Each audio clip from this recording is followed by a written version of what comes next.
New research identifies oxytocin as a potential treatment for COVID-19.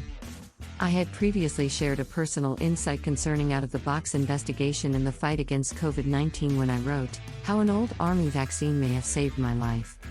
I am utterly convinced that to defeat COVID-19, we must find ways for our immune system to engage the enemy with paramount accuracy, avoiding collateral damage to the host as far as possible. To this end, I am focusing on research that strives to better understand how our immune system works and how we can modulate it to prevent cytokine storms. Today I came across an article from the American Physiological Society focusing on oxytocin's anti-inflammatory and pro-immune functions in COVID-19. The following chapters recall those findings.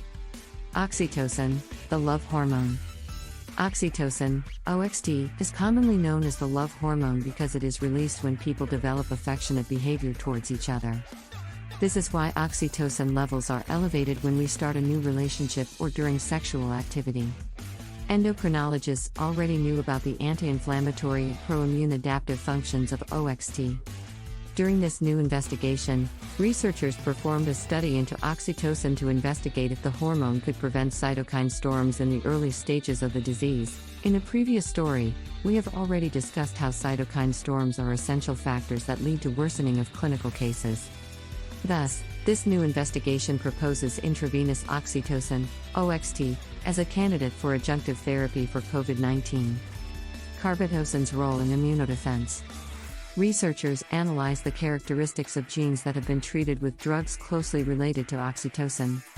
They found how one drug, carbetocin, may promote the activation of immune response T cells and reduce the expression of the inflammatory markers that trigger cytokine storms in people with COVID-19.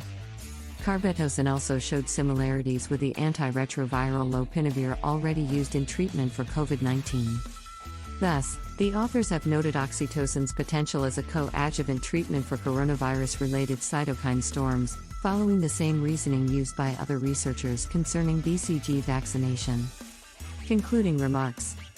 Scientists note how safety and efficacy of intravenous oxytocin in hospitalized patients with COVID-19 remain to be assessed. Nevertheless, winter is coming, and we must make every bullet count during the COVID-19 long night. Rui Alves.